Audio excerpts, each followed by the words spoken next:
में कौन देखने जाएगा। मैंने एक शिला पर या एक वृक्ष के नीचे बैठ गए, यदि मैं ध्यान मूर्त में लग गया हूं भक्ति में, तो महीनों चले गए, कोई देख नहीं पाया। कहाँ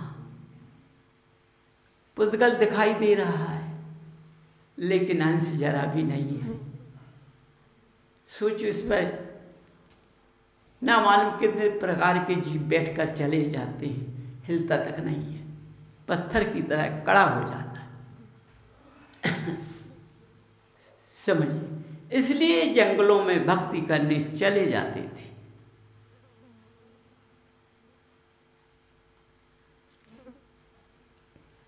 हमारा धर्म, ये सब मेरा खाना हम खाते हुए किसी को नहीं दिखाते, ना देखना चाहिए। ये सब छिपंत बातें होती हैं। खाना भी अपना एकांत पर बैठकर खाना चाहिए। इसी तरह से हमें भगवान की भक्ति करना चाहिए। समझो, तो जहां ये प्यार बसता है, जब ये इनके गुण तुम्हारे अंदर प्रवेश करेंगे, तब इनके रास्ते पर चल पाओगे, तभी तुम्हें ये पुद्गल तुम्हारा जम पाएगा। समझो, और मोह की तुम भक्ति करोगे तो तुम्हें जरा जरा सी बात पर याद आएगी, किसी ना किसी की। भक्ति तो कर रहे हो, याद किसी ना किसी की आएगी। लेकिन हाँ, मनुष्य ये कहेगा कि भैया क्या करूं, बहुत भक्ति करता है या बहुत भक्ति करती है। देखो, इतना समय नहीं चुकता है, समय से कोई कितना भी घर पर आता जाए, लेकिन तुरंत भक्ति कर लेती है, तुरंत बाहर आ जाती है। समझो, इतनी क्या कहना है। मोह क्या करा रहा है? तारीफ। क्या करा रहा है? मोह तारीफ करा रहा है तुम्हें। और समझो, हम इतनी करने के बाद में हमारी भक्ति काम कुछ नहीं कर रही है। घड़े में छेद हैं, सो पानी रिस रहा है। समझिए, सोचो मनुष्य बंधु अपने। देखो, तुम कहते होगे भगवान की भक्ति भी इन्होंने ऐसी बताई, कोई देखने ना पाए। इसमें क्या कारण है? इसमें ये कारण है कि हम जब भगवान की हम भक्ति करेंगे तो हमें सबसे मोह तोड़ना पड़ता है। जब हम सबसे मोह तोड़ेंगे तो हमें अंदर से भी तोड़ना पड़ेगा। तो प्यार अंदर का कहता है, देखो, हमें केवल भगवान को बसाना, किसी से कोई मतलब नहीं। जब प्यार हमारे अंदर रहेगा, गुण अच्छे हमारे अंदर रहेंगे, हमारी क्रिया अच्छी चलेगी, तो भगवान के गुण हमारे अंदर प्रवेश करेंगे, हम प्यार में भक्ति करेंगे। ये भक्ति निष्फल नहीं जाएगी। जितने समय के लिए जम जाओगे तो जम जाओगे। समझो, भक्ति करने में कोई कुछ भी आहट देता रहे, उठना नहीं चाहिए। समझो, भक्ति कभी उठाती नहीं है, भक्ति जमाती है। मोह उठाता है, बैठालता है। समझो, ये दो ही काम करते हैं। समझो, अब तो कुछ प्रेम भी फंसने लगा है, वो भी नाटक कराता है, को प्रेम के साथ भगवान के पास भिजवा देता है।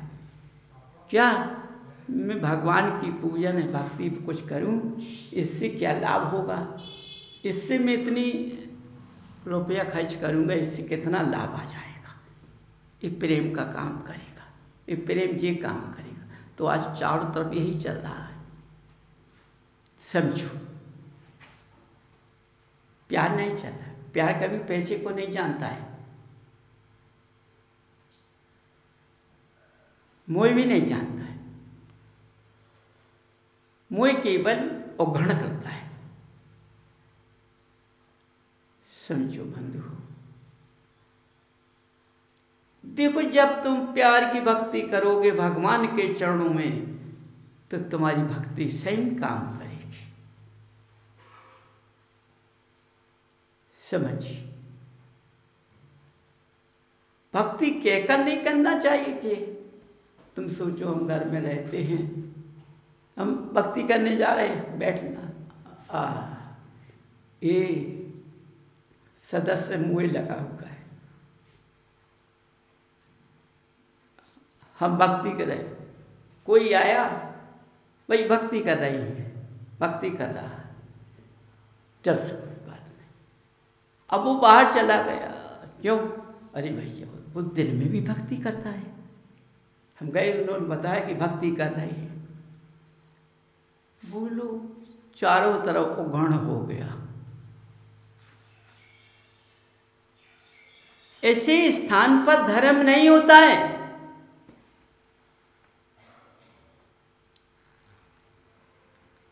धर्म छिपकर चलता है, धर्म कोई देख नहीं पाता है। समझिए, इसलिए बंधु अपने स्थान को बदलो, अपने रास्ते को बदलो, प्यार के रास्ते में बदलो, उस रास्ते पे आ जाओ। प्यार चीनी की तरह घुलता है। जैसे चीनी पानी में घुल जाती है तो चीनी दिखाई नहीं देती है, दिखाई देती है। उसमें दूध में भी घोल दो तो दूध में दिखाई नहीं देती है। समझिए, इसी तरह से प्यार शरीर के अंदर घुलता है और दिखता नहीं है, छिपंत हो जाता है।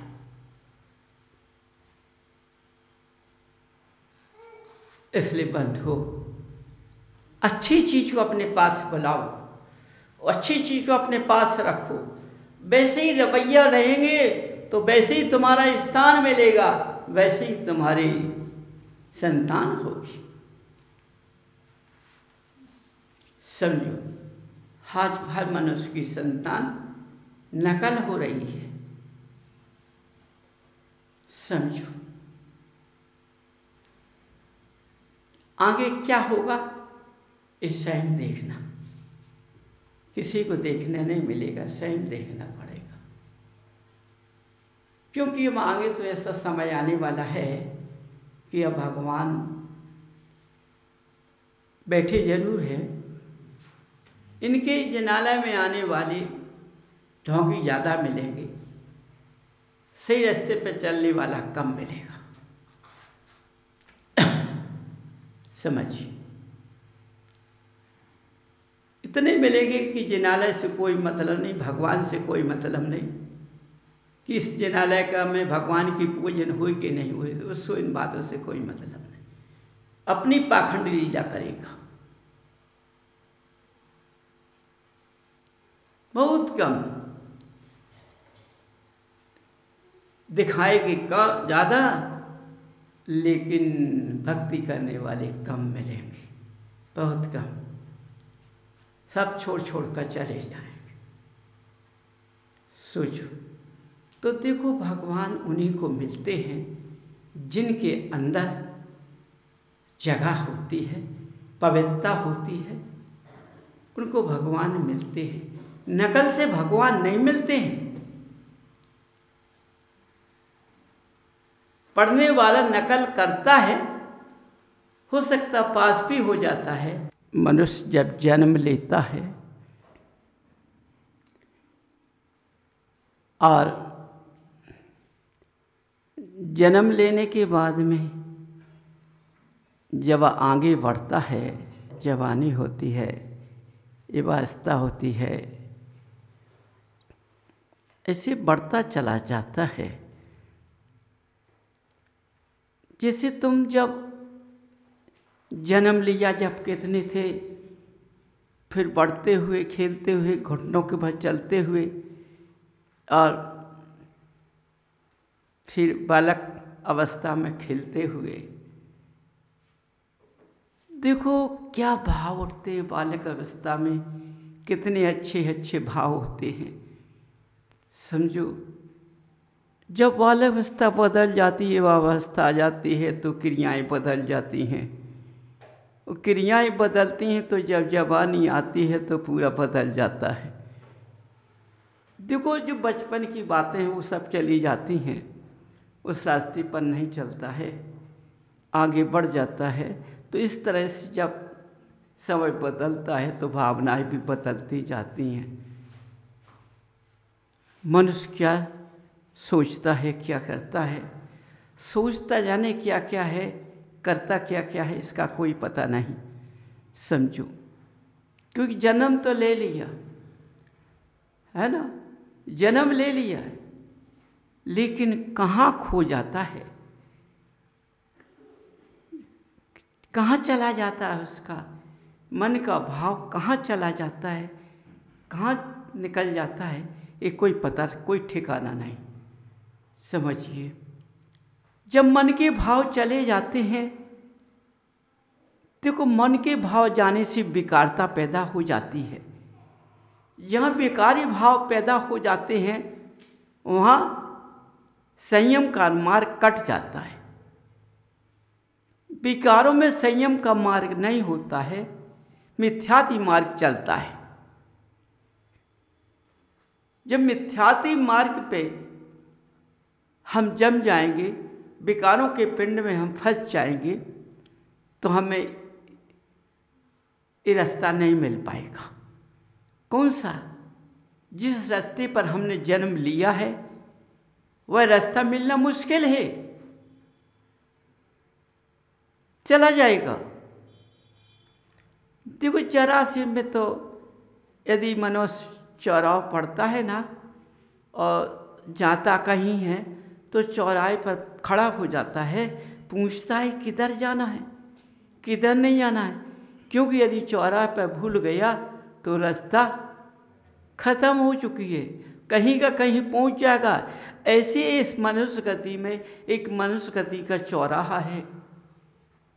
समझो, जिस चौराहे से तुम चलते हो, जाना कहीं है, कहीं पहुंच जाते हो तो कहो भटक जाते हो, वापस आते हो, क्या कहते हो, अरे क्या किसी से पूछ लेता तो इतना समय नहीं लगता। उस समय का कितना कष्ट होता है बताओ। लेकिन जब तुमने अपने चौराहे का रास्ता ही बदल दिया, उसका कोई कष्ट नहीं हुआ,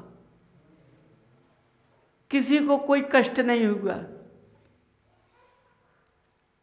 आज भगवान की आवाज निकलती तो तुम अपने अंदर प्रवेश नहीं कर पा रहे हो।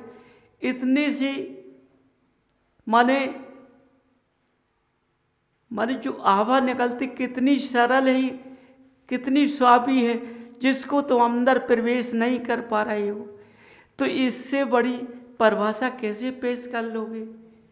समझो, देखो तुम्हारी माताजी क्या कहती थी कि हम नन्हे नन्हे बालक हैं। ये उन नन्हे नन्हे बालक की तरह ये शब्द निकल रहे हैं, ये युवा जवानी के शब्द नहीं निकल रहे हैं। उन्होंने तुम्हें कितना स्नेह दिया, क्या सब बनाया, नन्हा नन्हा बालक। बोलो, वो याद तुम्हारी चली गई है क्या? समझिए, देखो जब नन्हा नन्हा बालक होता है उसको समझाया जाता है तो समझ जाता है, लेकिन नन्हा बालक जाग नहीं रहा है, चुपके से सो रहा है, इसलिए वह जाग नहीं सकता है। समझिए, पारस ने सोचा यहाँ की समाज, जब हम यहाँ आए हैं, यहाँ की समाज को कितना समझाया, कितनी बार बुलाया, कितनी बार समझाया। पारस ने जब सोच लिया कि आना व्यर्थ हो गया, तो पद्मावती से कहा, पद्मावती ये तो बताओ तुम कहाँ इन चक्करों में पड़ गई हो? तुम पाताल लोक से लेकर मुझको स्मृत लोक में आई हो। सोचो, और मृतलोक में आकर ये मनुष्य रास्ते पर नहीं लग पाएंगे, ये जहाँ के जहाँ स्थान पर पहुँच जाएंगे तो यहाँ आने का व्यर्थ हो गया है। पद्मावती को बहुत समझाया। पद्मावती को यहाँ के मनुष्य से बड़ा मोह था। जैसे मनुष्यों को मोह होता है, तो उनको मोह, तीव्र मोह था। तो देखो मैंने क्या है, यहाँ क्या होता है, प्यार होता है। तो प्यार की जगह पद्मावती को मोह पहुंच गया। इतना स्नेह मोह पहुंच गया है कि समाज पर, कि उनकी समाज उन्हीं की नहीं हुई, उन्हीं को ठुकरा दिया। तो ये मोह जो होता है, जब माँ बालक से प्रेम करती है, कितना प्रेम करती है, अपने हृदय से छुपाती है, चुमाती है, सीने से लगाती है, उसकी गलतियों को माफ करती देखती नहीं है। इतना मोह। बच्चा यदि विष्ठा से लिपट जाए तो माँ को दुर्गंध नहीं आती है, और उस बच्चे की दुर्गंधी को दूर करके उसको सीने से लगा लेती है। कितना मोह, बोलो कितना अधिक मोह। ये मोह ने क्या कर दिया? क्योंकि प्यार होता ना, यदि हमें अपने बालक से प्यार होता ना, तो हम बच्चे को समझाते। आज कोई माँ अपने बच्चे को समझाती नहीं है। बात करती है तो उखड़ेपन से करती है, उखड़े मन से समझाती है, क्योंकि मोह चाहता है। समझो, इस तरह से ये मोह लीला ने इस भर क्षेत्र के अंदर कि मनुष्य के अंदर विकारों के भाव ने, विकारों के पिंड ने पद्मावती को नहीं समझ पाया, बिल्कुल नहीं समझ पाया।